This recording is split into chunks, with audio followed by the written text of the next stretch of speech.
After this module, you shall be able to know what is cognition, learn causes of tilts in the process of cognition, identify various types of cognitive biases, and evaluate the mitigating strategies of cognitive biases.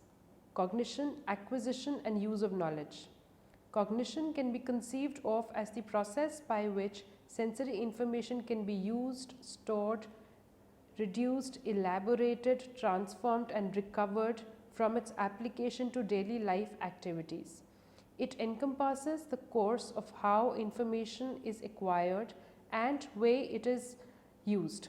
Hence, acquisition and application appear to be at the nucleus. Thus, the implicit process of sensation, attention, perception, thinking, learning, memory constitute the cognitive capacity of an individual. Knowledge about the world resulting from such processes further leads to the affective component of how does one feel about the world. Both the cognitive and the affective components in alliance then generate behavior. With this premise, field of cognitive psychology stands in close opposition to the behaviorist school. It asserts that rather than observable behavior to be studied, the internal mental states giving rise to such behavior should be deeply investigated as the subject matter of psychology. The term cognitive psychology was first propounded by American psychologist Ulrich Neisser in his book Cognitive Psychology. It was thus conceived as a branch of psychology that dealt with cognition or higher mental functions. The basic premise revolved around how humans process information, the mediating internal processes between stimulus acquisition input and response output. As a part of the larger domain of cognitive science, cognitive psychology establishes strong interdisciplinarity with other fields such as neuroscience, artificial intelligence, linguistics, etc. Cognitive bias. A cognitive bias is a pattern of deviation in judgment that occurs in particular situations. Implicit in this concept of deviation is a standard of comparison. This may be the judgment of people outside those particular situations, or may be a set of independently verifiable facts. They appear to be replicable errors in human reasoning leading to consistent skewed judgment. The presence of such biases has been verified empirically in the field of psychology, and its widespread influence is also viewed in the disciplines as well. Certain biases are presumably adaptive as they lead to facilitation of the decision-making process. Many of others result from limitations of information processing abilities, mental confusion, or merely social influence. Such judgment errors are viewed to completely distort and produce systematic errors in the decision-making process.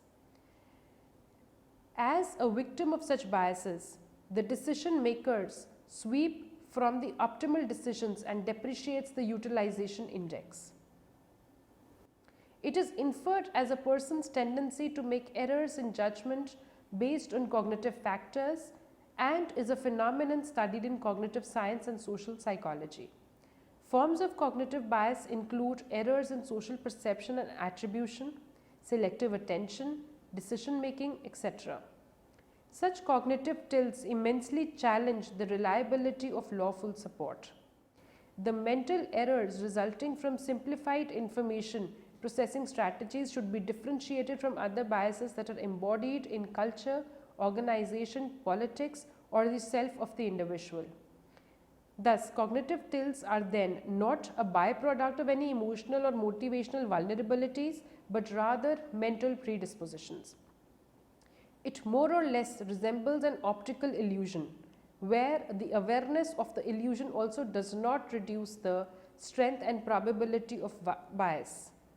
Various psychological efforts are in the area of assessing such biases in the laboratory as well as the natural settings. The assessment of such biases reveals relative rather than absolute nature of judgment aberrations.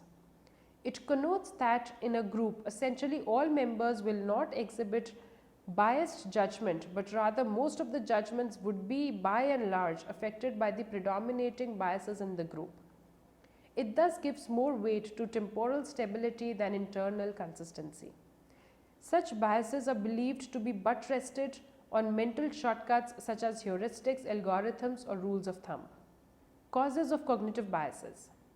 Researchers in the field of cognition have attempted to understand the nature and cause of cognitive biases. Considering the debilitating effects of information processing tilts, it becomes imperative to delve into the origin of such biases. Tversky and Kahneman reveal that biases may emerge from three basic heuristics such as representativeness, availability, and adjustment and anchoring. Besides these, other potential reasons are also delineated. First, representativeness. The tendency of an individual to discern on events which seem to be representatives of the parent population and depict similar characteristics. The overestimated likelihood of events based on their greater representativeness leads to various judgment biases. Generally considered as a heuristic, it emerges from insensitivity to sample, configuration, and also underestimation of prior probabilities. Second, availability heuristic. It refers to the ease with which illustrations of particular mental phenomenon emerge in the mind. As an example, if people are asked whether R as an alphabet appears more in the beginning of the word or as the third letter, the most common response favors words beginning with R, whereas in reality, the number of words with R as third letter is more than words initiated with R. Such response emerges with effortless working of the mind. The recall is completely facilitated with easy availability of the mental content, which further seriously affects estimates of risk. Third, anchoring or adjustment. Another cause of cognitive biases is the tendency of an individual to rely heavily on a particular piece of information while drawing conclusions. The act selectively abstracting or just anchoring to some traits and further adjusting the evidences to conform with the plausible anchor emerges as the cause of cognitive tilts. The decision-making process undergoes serious contamination effects as a result of implicit adjustment to erroneous anchors. Fourth, cognitive economy. Many of the cognitive biases emerge from limitations in information processing. Shortcuts used to evaluate probabilities such as availability or representativeness lead to judgmental errors. In various cases, deviation in judgment occurs as a result of deficits in actual processing of information. The tendency of the individual to economize cognitive efforts in terms of time and effort may result in skewed probabilities. Fifth, cognitive traffic. Another potential reason for cognitive biases is the cognitive traffic or mental noise. It refers to the cognitive mess which may cause aberration in information processing. Such cognitive confusion may be due to the load of multitasking and processing, as a result of which the individual may resort to cognitive economy and may not be able to adequately process all the available information. It could thus appear as mental traffic and lead to various psychological and social biases. Sixth, social influence. Social dynamics well influence the cognitive process.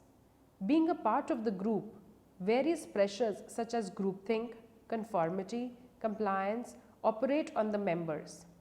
The conformity to such pulls and pushes may lead to development of a rigid ideology which perhaps may act as an anchor, and all the decisions perhaps be adjusted to the anchor. For instance, with groupthink, all members may be different towards the same cliché perspective and emerge with hazardous decisions. Cognitive biases, thus emerging from social influences, many times become chronic and almost act as affliction to the group. Seventh, prior hypotheses.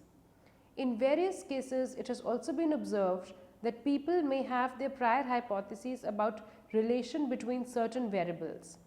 This may lead to selective attention towards the available information and ignorance of other worthwhile information.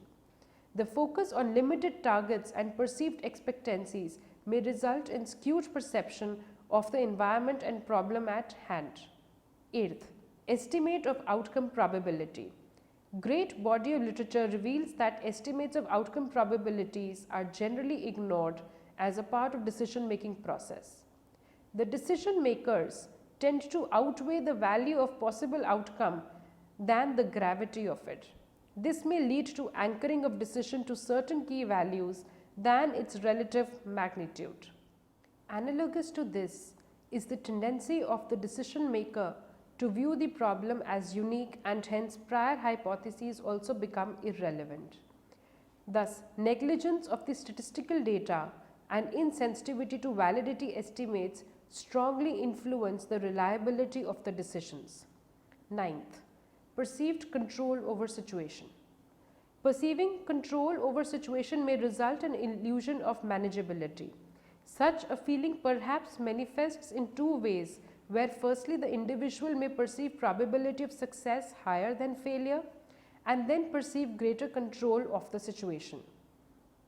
This can also be viewed as optimistic bias, where positive illusions may be created first, the success and manipulation ignoring the inherent risk in the situations.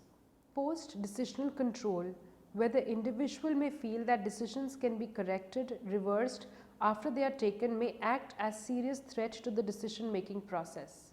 Types of cognitive biases. Patterns of deviation in the thought process may lead to errors in the judgment. The tilts in cognition begin with the biases at the sensory stage itself and may intensify to psychological and social level as well. First, sensory biases. Various sensory biases predispose an individual to maintain status quo and avoid cognitive investment in thoughts outside the realm of direct experience. As humans, we react to the information that is received by 5 sense organs and filter events falling out of the sensory domain. Biases at the sensory level operate when sensory organs and the cognitive machinery reacts in a way to perceive real threats and ignore abstract or vague information. The bias to perceive negative information is stronger than positive, and also if it is a first-hand information rather than secondary sources such as newspaper or television. Sensory biases thus focus our attention on real threats and shield it from abstract or hypothetical threats. Second, psychological biases. Research in the area of cognitive psychology reveals important role of psychological biases in maintaining the status quo. Convenient mindsets are sought as a result of psychological biases. Such biases at one place preserve the cognitive investment in dealing with experiences outside the cognitive realm and at the same time also explain the failure in decision-making process. First, positive illusions. Also referred to as optimistic bias, it refers to the tendency of an individual to exhibit over-optimistic view of own ability, control over future events, discounting the evidences for the possible impediment. This may lead to an individual's overconfidence of the own self and vulnerability to risk. Such illusory optimism may be attributed to the precursors such as ambiguity in situation, lack of feedback, anticipation of threat, and have been cited to be major cause of policy failures and disasters in politics and economics. Second, fundamental attribution error. It refers to a bias in explaining others' behavior.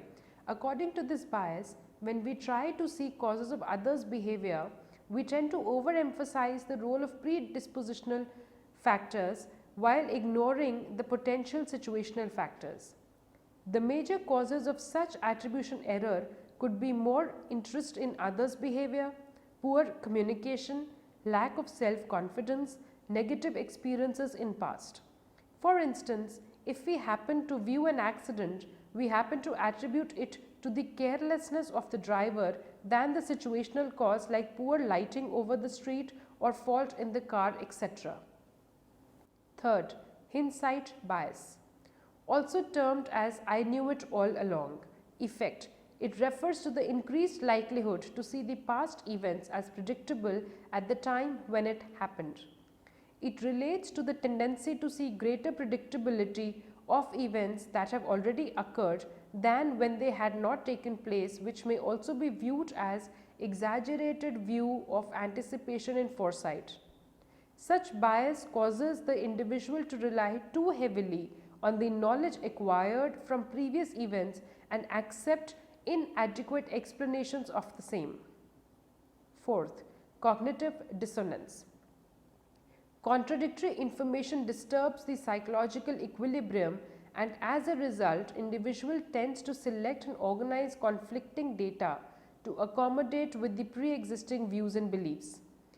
Another likelihood of the individual is to deliberately avoid the discrepant information so as to reduce the cognitive dissonance.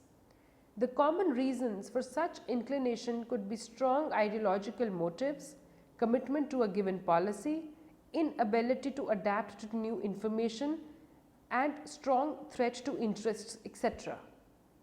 Fifth, in-group or out-group bias. It refers to the common tendency of the people to have a favorable view of in-group members and an inferior view of out-group members. It is the process by which group members seek self-esteem from their comparisons with the other group inmates.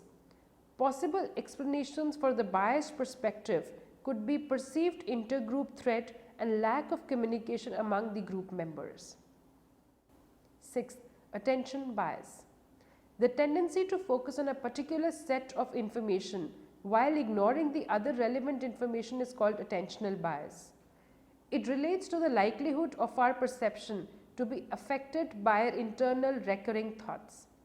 Attentional bias have been viewed to occur in various disorders such as depression, obsessive compulsive disorder, or eating disorders.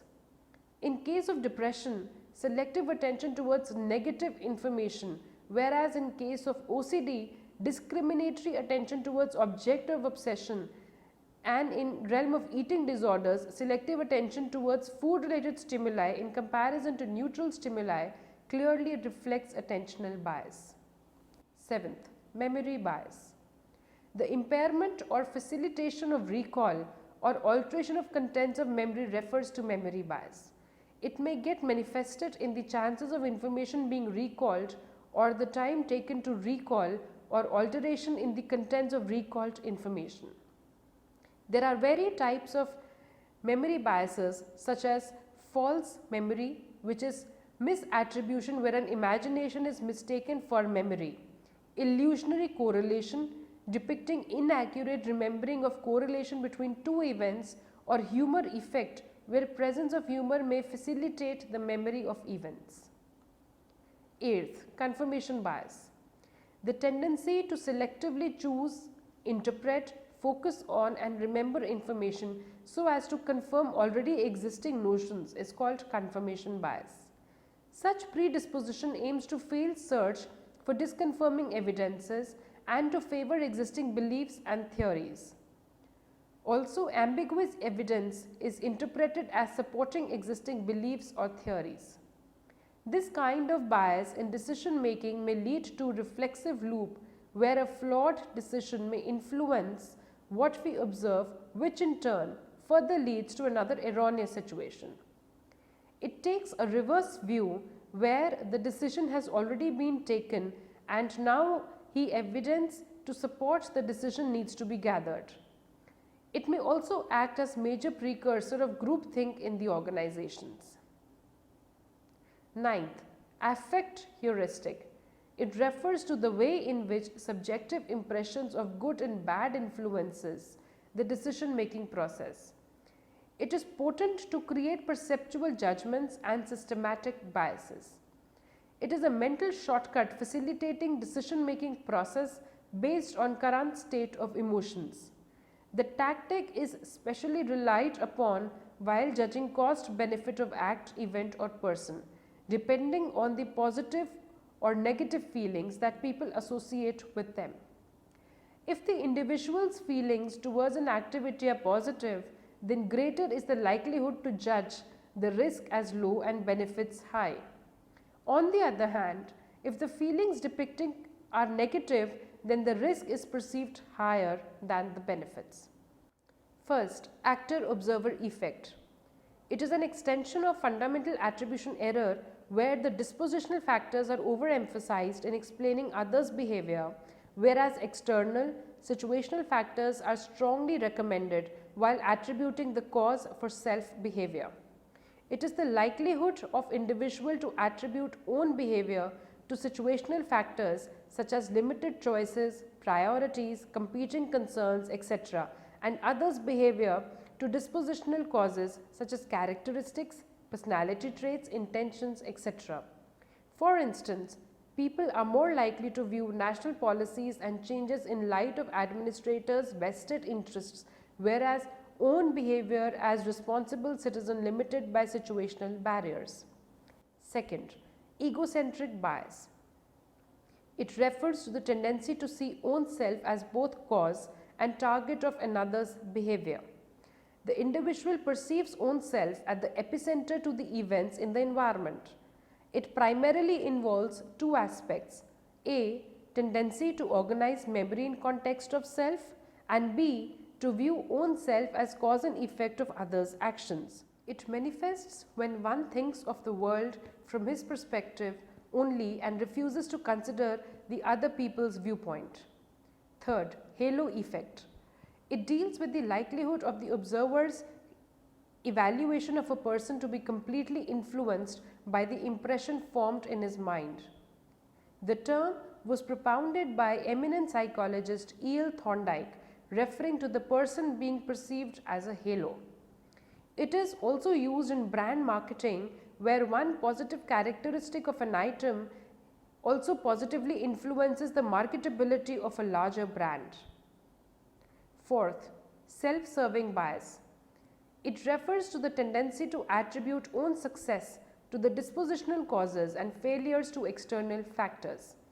It aims to enhance self-esteem by protecting the ego from threat and injury. To illustrate with a common example, students generally attribute their successful performance in exam to their hard work and preparation, whereas a failure in the exam to tough question paper or strict checking or poor teaching. Fourth, belief in just world.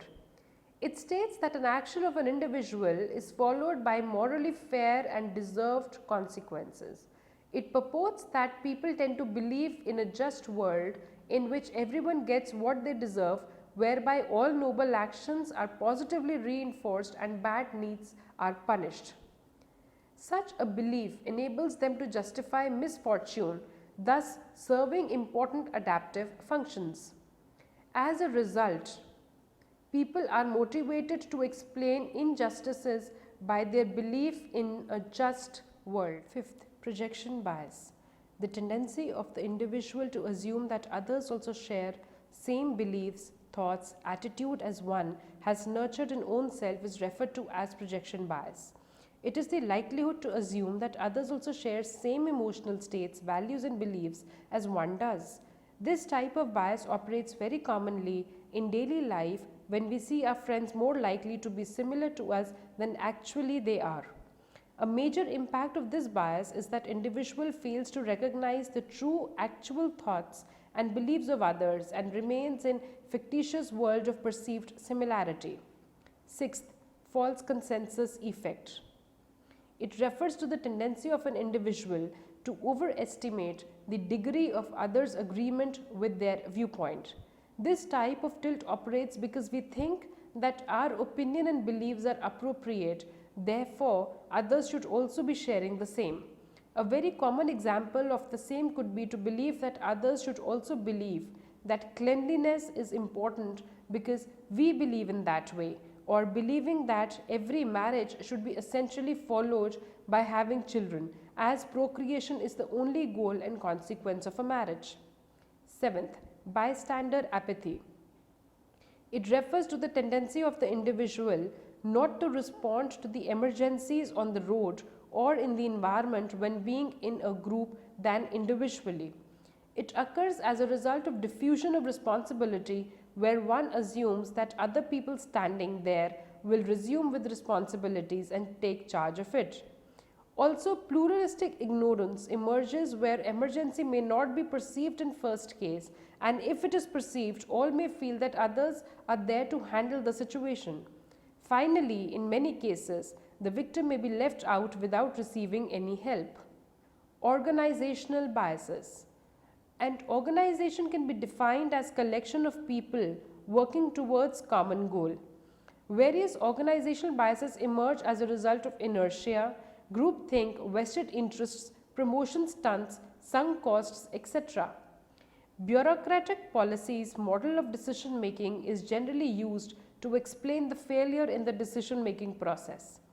The judgment errors in organizations can be generally attributed to various implicit factors such as internal policies, centralization of decision making power, anachronistic belief, maladaptive expectancies, etc. One of the major biases predominant in organizations is that of groupthink, where entire group may be directed towards rigid form of thinking and may not be able to break conventional ties. Such conformity to decision without critical evaluation may result in irrational or dysfunctional decisional outcome. Decision-making biases. The process of decision-making refers to series of steps involved in choosing the right alternative as a solution from varied set of possibilities. Biases generally creep and alter the decision-making process. This may arise as a result of lack of objective parameters and more room for subjective interpretations. Biases in decision-making can act as divisive forces as they often lead to compromised results in terms of ideal outcome. They aim to interfere with the rationality of the decision and also vary in nature as are considerably numerous. Many times they tend to disrupt logical contemplation of decision by introducing various externalities potentially relevant to the task at hand. Important known manifested in biases in decision making process are as follows. First, base rate fallacy. It refers to the phenomenon of ignoring the available statistical data and selectively dealing with specific data in order to outweigh probability judgment. It encompasses overlooking the generic data or base rate and giving more importance to the case related data. A reject to the holistic view of the situation leads to calculation error and disrupt the judgment. It leads to jumping down on the conclusion while ignoring all the relevant data in favor of specific data, thus relying more on initiative thinking than rational thinking. Second, gambler's fallacy.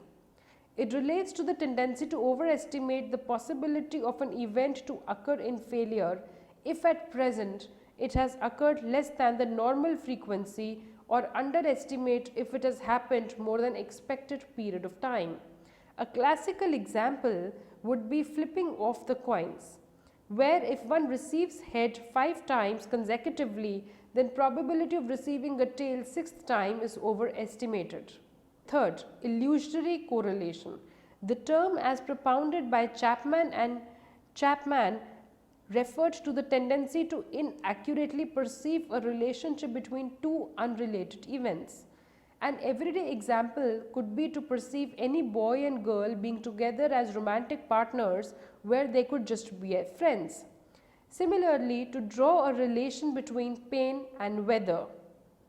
This generally happens when people pay less attention to the general data and focus on relatively small observations.